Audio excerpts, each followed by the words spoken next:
Αγαπητοί εν Χριστώ αδελφοί, καλησπέρα σας.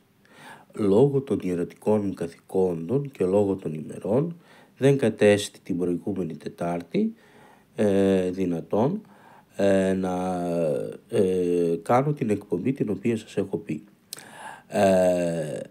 Λοιπόν, ερχόμαστε στο προκείμενο και βέβαια θα μετατεθούν λίγο και οι μέρες της εκπομπής, γιατί έχουμε και τις ημέρες της Αγίας Εορτής της του Χριστού Γεννήσεως.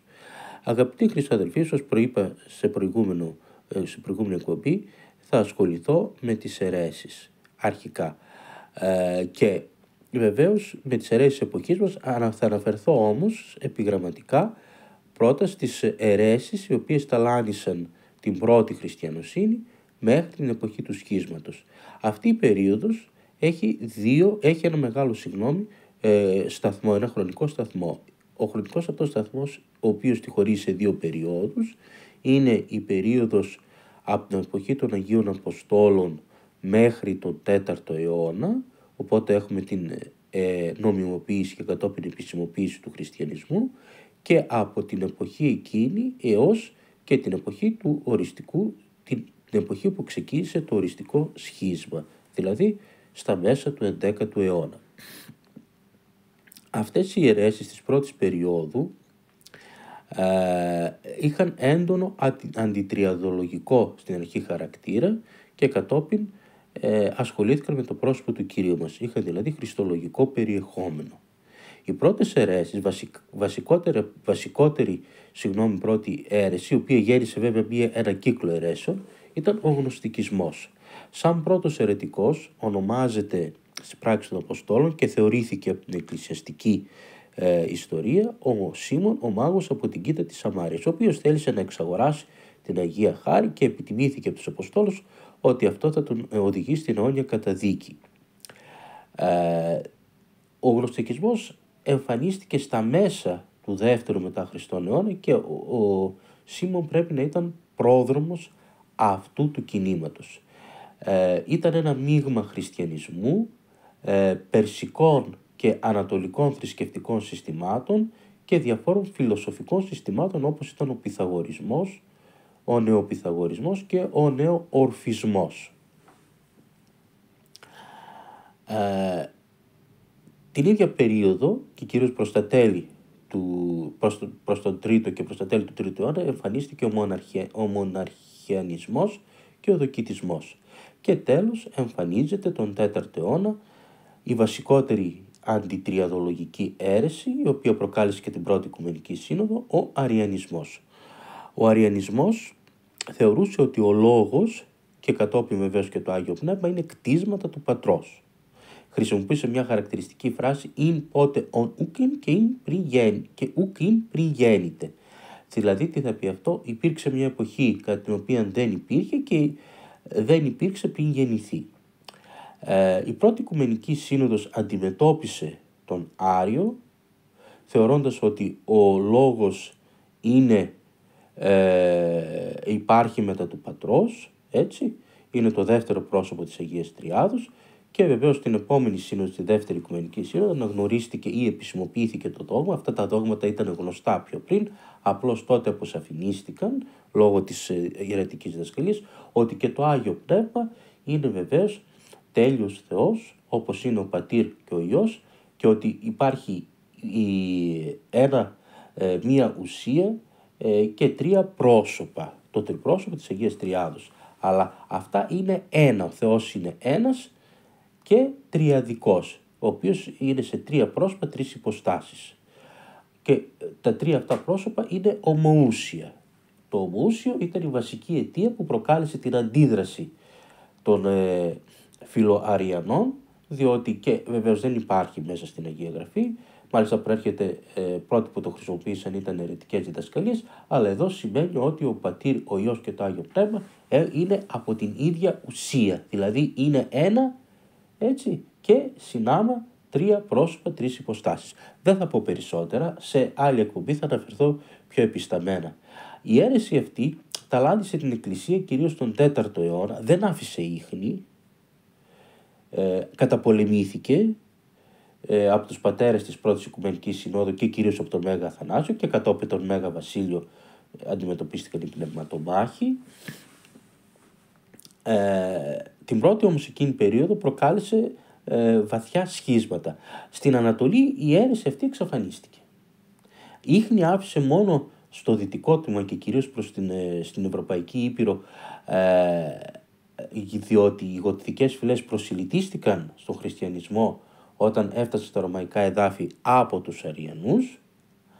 Πλην όμως μετά την ρεκονβίστα του Ιουστινιανού, δηλαδή την ανακατάκτηση των τμήματων, των περισσότερων τμήματων ή κυρίως μεγάλου μέρους της τότε Ρωμαϊκής Οικουμένης, δηλαδή της Βορειοαφρικής και της Ιταλικής Χερσονήσου από τον Ιουστινιανό, και όταν εξαφανίστηκαν τα γοτθικά βασίλεια, τότε εξαφανίστηκε και η επιρροή αυτής της αιρέσεως.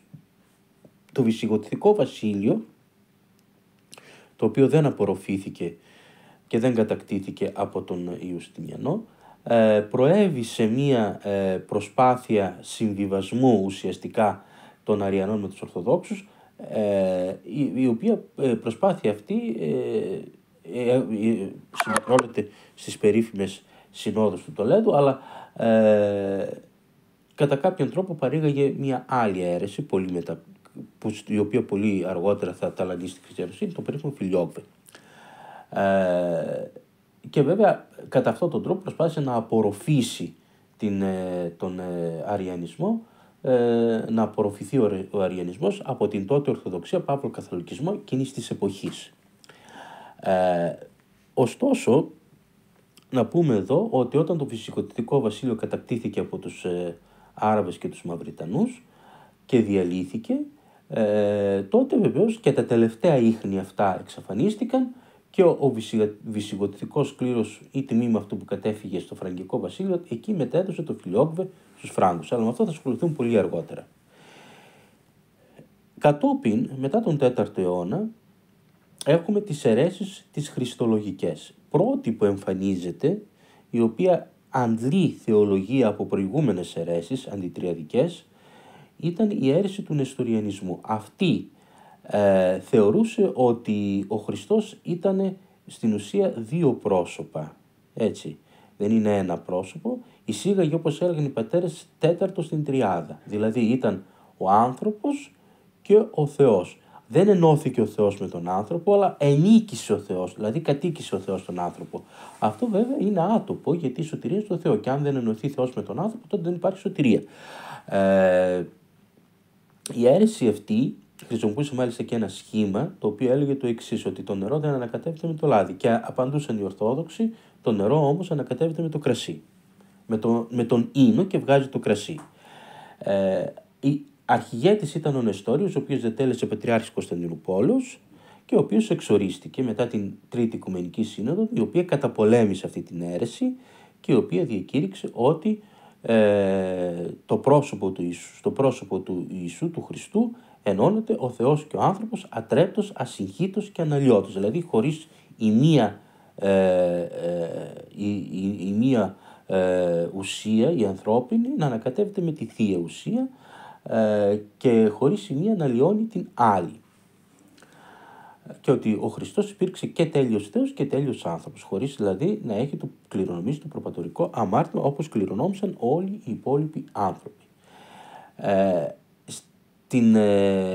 Στην πλήρη αντίθεση με τον νεστοριανισμό βρέθηκε μία ομάδα η οποία έκανε ουσιαστικά σημαία την διδασκαλία του Κυρίλλου, του Αγίου Κυρίλλου Πατριάρχου Αλεξανδρίας, ο οποίος κατά κύριο λόγο καταπολέμησε την αίρεση του νεστοριανισμού και την παραμόρφωσε με αρχηγό τον Ευτυχή, έναν ηγούμενο μονής της Κωνσταντινούπολης, ο οποίος παρήγαγε τον ευτυχιανισμό και από τον οποίο παρήχθη ο μονοφυσιτισμός. Αυτός θεώρησε ότι η ανθρώπινη φύση απορροφήθηκε από την θεία. Κάτι το οποίο συνιστά αίρεση. Και βεβαίως στην Τέταρτη Οικουμενική Σύνοδο καταπολεμήθηκε και εκεί έχουμε την διακήρυξη ότι ο Χριστός έχει δύο φύσεις, δύο φύσεις, δηλαδή και την ανθρώπινη και την θεία. Έτσι, είναι ένα πρόσωπο με δύο φύσεις. Αυτό το δόγμα, εξ αυτού του δόγματος παρήχθηκαν και κάποια άλλα δόγματα. Βασικότερο το οποίο θα αναφέρω, σε άλλα βιντεάκια θα αναφέρω αυτά τα δόγματα, το βασικότερο ήταν ο μονοενεργητισμός, ο μονοθελητισμός. Αυτός είναι στην ουσία ένα πολιτικό δημιούργημα. Έχουμε και αιρέσεις οι οποίοι έχουν πολιτικά κίνητρα, όπως είναι το Φιλιόκβε, γι' αυτό θα αναφερθώ αργότερα, η οποία αίρεση αυτή χρησιμοποιήθηκε από τον αυτοκράτορα Ηράκλειο μετά την νίκη του κατά των Περσών για να ενώσει τους πληθυσμούς της Μέσης Ανατολής, οι οποίοι ήταν διχασμένοι, και αυτό ευνόησε την περσική κατάκτηση, την προσωρινή περσική κατάκτηση. Κατά το δόγμα αυτό, το οποίο υποστήριξε ο Πατριάρχης Κωνσταντινούπολης Σέργιος και ο Πατριάρχης Αλεξανδρίας Κύρος, θα λέγαμε ότι είναι μια μορφή ήπιου μονοφυσιτισμού. Έλεγε ότι ναι, βεβαίως υπάρχουν δύο φύσεις στον Χριστό, αλλά η ανθρώπινη και η ενέργεια και θέληση απορροφήθηκαν από τη Θεία Ενέργεια και θέληση. Δηλαδή ότι ο Χριστός ενεργούσε μόνο ως Θεός και ήθελε μόνο ως Θεός και όχι ως άνθρωπος. Και αυτή η αίρεση καταπολεμήθηκε. Τελευταία αίρεση, βασική αίρεση που αναφέρεται πριν την οικονομαχία, η οποία καταπολεμήθηκε και εκείνη, ήταν η αίρεση της οικονομαχίας. Φαινομενικά η οικονομαχία είναι κάτι άλλο. Ήταν δηλαδή μια αντίδραση στις υπερβολές που υπήρχαν από την πλευρά των χριστιανών, στην τιμή των λειψάνων και των εικόνων, ότι αυτά οδηγούν στην ειδωλολατρία. Με την 7η Οικουμενική Σύνοδο διακηρύχθηκε ότι η τιμή στις εικόνες και στα Άγια Λείψανα είναι τιμή προς το εικονιζόμενο πρόσωπο και στα λείψανα του Αγίου, βεβαίως, και ότι η λατρεία προσφέρεται μόνο στον Άγιο Θεό και ότι οι εικόνες έχουν λειτουργική θέση μέσα στη λατρεία. Δεν θα μπω σε λεπτομέρειες, όπως προείπα. Και αυτή η αίρεση καταπολεμήθηκε, δεν άφησε ίχνη, όπως και, ενώ ο μονοφυσιτισμός και οι παραφιάδες του άφησαν ίχνη. Η αίρεση αυτή ήταν πολύ καθοριστική για την ιστορία της χριστιανοσύνης, οδήγησε σε έναν βαθύτατο διχασμό στον χώρο του σημερινού Λεβάντε. Ο διχασμός αυτός ευνόησε την απώλεια της Μέσης Ανατολής από την Ρωμαϊκή Οικουμένη, η οποία και συνέβη τον 7ο αιώνα. Τον 7ο αιώνα διαχωρίζονται πλέον τα τσανάκια που λέμε, για να χαριτολογήσουμε, οι σχέσεις δηλαδή Ορθοδόξων και Μονοφυσιτών. Διαχωρίζονται πλήρως, και σε αυτό συνέβαλε και η αραβική κατάκτηση. Είχε ξεκινήσει ο διαχωρισμός, ουσιαστικά είχαν χωρίσει οι σχέσεις, αλλά τότε βεβαίως αυτό παγιώθηκε. Θα μπορούσαμε να πούμε ότι και μια άλλη αίρεση εμφανίστηκε, αυτή την οποία προείπα, το Φιλιόκβε, η οποία μάλιστα καταπολεμήθηκε και με την 8η Οικουμενική Σύνοδο, γιατί στην πραγματικότητα οι Ορθόδοξοι έχουν 9 Οικουμενικές Συνόδους, την 8η και την 9η, αλλά η οποία 8η Οικουμενική Σύνοδος δεν ασχολήθηκε βέβαια μόνο με αυτό το θέμα, ήταν κυρίως το φωτιανό θέμα.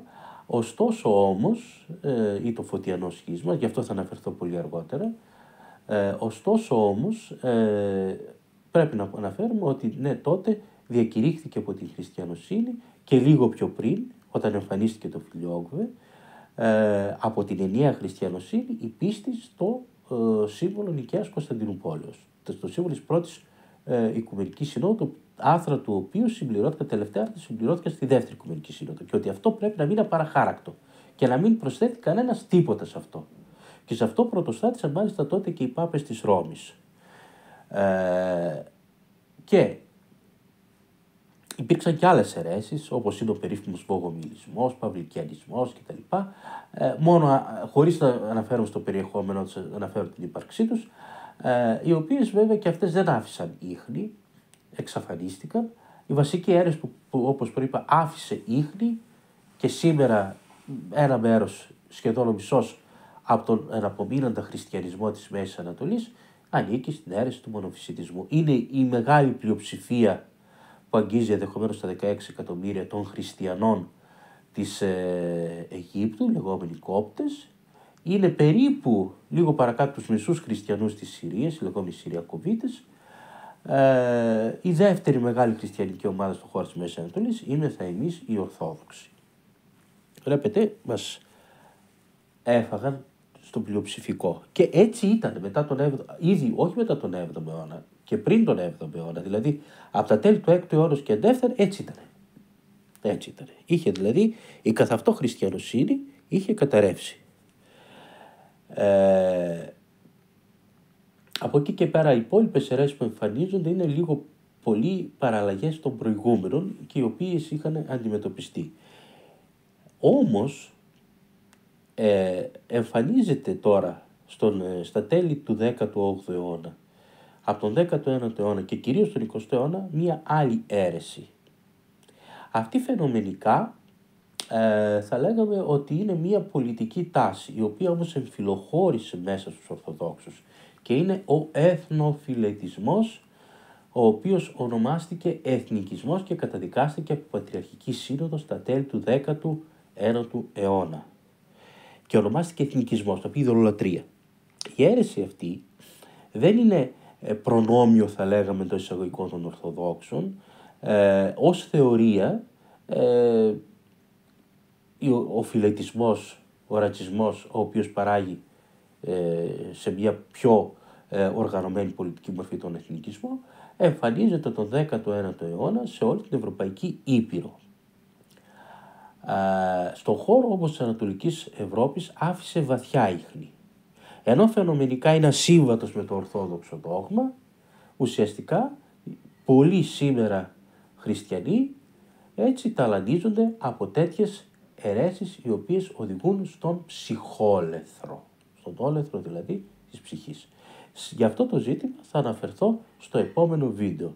Αγαπητοί εν Χριστώ αδελφοί, καληνύχτα σας, τέλος και το Θεό ημών δόξα και καλές εορτές. Με το καλό να εορτάσουμε τη γέννηση, τη σάρκωση του Κυρίου μας, η οποία είναι, όπως αναφέρεται, και η Μητρόπολη των εορτών. Δηλαδή, από αυτή την ημέρα, από την εορτή αυτή, έτσι, ξεκινάνε ουσιαστικά και οι υπόλοιπες εορτές. Τέλος, αγαπητοί εν Χριστώ αδελφοί, επαναλαμβάνω και το Θεό ημών δόξα.